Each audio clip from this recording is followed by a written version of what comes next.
दुनिया में एक से बढ़कर एक विचारक, चिंतक, दार्शनिक दुनिया बदलने वाले हुए हैं। सबने कमाल की बातें भी कही हैं। उनकी एक आध बात को हम जिंदगी में 100% उतार लें तो यार उद्धार ही हो जाए, पर सही में ऐसा होता नहीं है। हम बहुत कुछ देखते हैं, पढ़ते हैं, गुनते हैं, बुनते हैं, वो अच्छा भी लगता है, रेजोल्यूशन भी ले लेते हैं, पर कहानी मुकाम तक नहीं पहुंचती। कई बार किसी की सीख दूसरे माध्यम से जिंदगी में आती है और अनजाने में ही आपको गजब का गुर देकर चली आती है। दोस्तों, मैं अतुल हूं।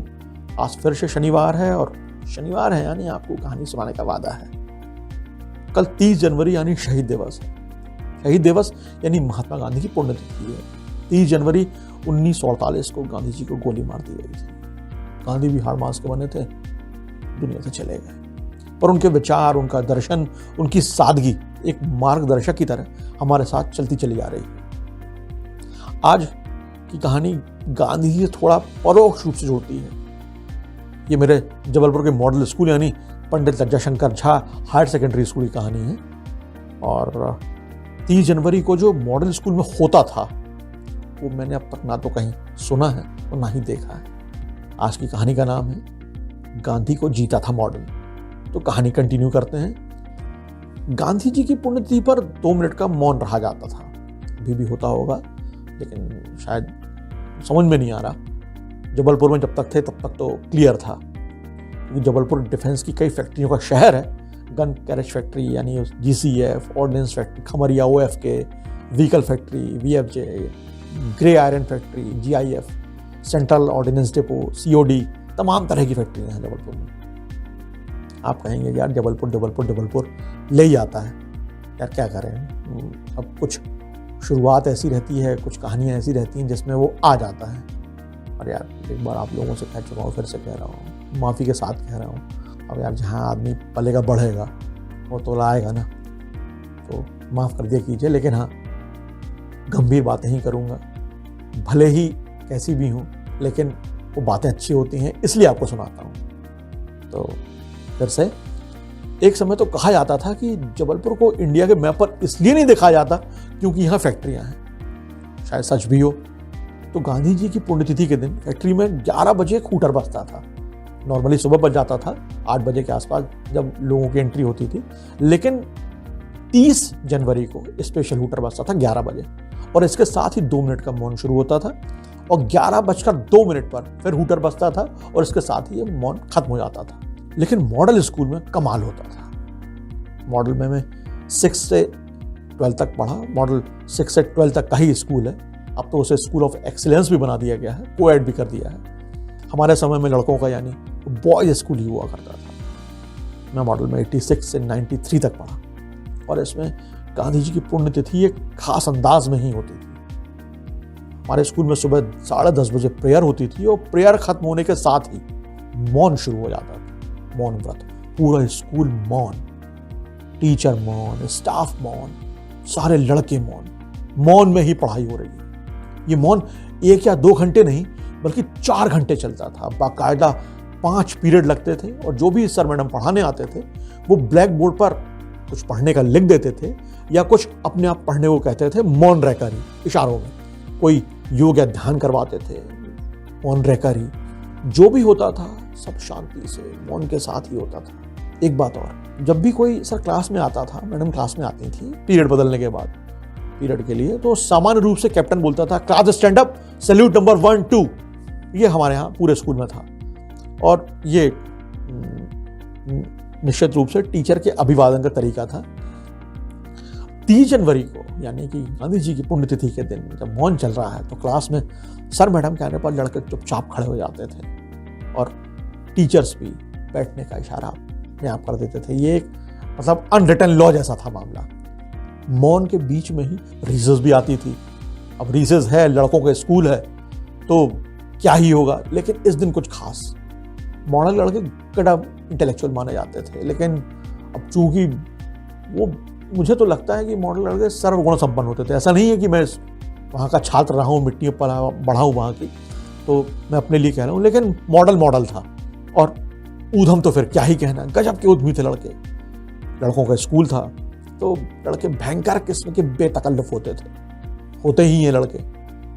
कोई भी एरा रहा हो, लड़कों ने अपने तरह की ऊधमें हमेशा से की, और लड़कों के स्कूल में किस तरह की ऊधम हुआ करती रही होंगी ये किसी को शायद बताने की ज़रूरत भी नहीं है। हम लोग भी परले दर्जे के उद्यमी थे, मेरी तो बहुत ठुकाई भी हुई है, 6 से 12th तक ठुका हूँ बिल्कुल बेपरवाह। हालांकि 30 जनवरी का जो माहौल था वो बदला था। तमाम ऊधमें भी मौन में ही हुआ करती थी, लड़के गाली गुफ्तार भी लिख कर किया करते थे। भैया वो तो अंदर की चीज़ है, आनी ही है, क्या करें, तो उसके लिए तरीका निकाला गया था। मौन रहकर ही लड़कों की माराकूटी हुआ करती थी, पर मजाल है कि कोई चूं की आवाज़ भी निकल जाए। रिसेस में खेलते समय, खाते समय भी मौन का पालन होता था और गजब का अनुशासन रहता था। ये सब चीज़ें जब आज याद आती हैं तो मॉडल के लिए सिर अपने आप झुक जाता है। रिसेस में अगर किसी से गलती से कोई शब्द निकल जाए तो आपस में ही माफ़ी मांग लेते थे और फिर मौन हो जाते थे। कई बार जैसे आप जा रहे हैं और कुछ हो गया, इतना शब्द निकल गया, और कोई बगल से कोई टीचर गुजर रहा है तो वो आपको आंख दिखा देता था या मुंह पे उंगली रखकर तो उनसे पैर पड़ लिया या माफ़ी मांग ली, इस तरह का होता था। 12th की बात थी, 1993, 30 जनवरी की तारीख थी। मैं और एक अमित जैन, हम लोग अगल बगल बैठे हुए थे, शायद कोई बात हो गई थी। मैंने अमित को हल्का सा घूंसा मार दिया। अमित ने लिखकर कहा, अबे कल्ला आ गया। ये अमित अब बिल्डर हो चुके हैं, एक जयशंकर तिवारी हैं, फिलहाल औरंगाबाद में हैं। जयशंकर आगे बैठा करता था, स्केच बनाने में, पेंसिल से स्केच बनाने में जय भाई का कोई मुकाबला नहीं था, वो महारथी थे। अभी भी शायद बनाते होंगे, कभी कभी फोन पे बात होती है तो मैं उसको छेड़ देता हूँ। शरीफ सा लड़का है बहुत ज़्यादा, मैं गालियाँ देता हूँ, वो बेचारा मुस्कुरा देता है आज भी। यूँ तो जैसे हम लोग तब भी स्केच बनवाया करते थे, लड़कों का स्कूल था, तो ये समझा ही जा सकता है कि स्केच काहे के रहते होंगे।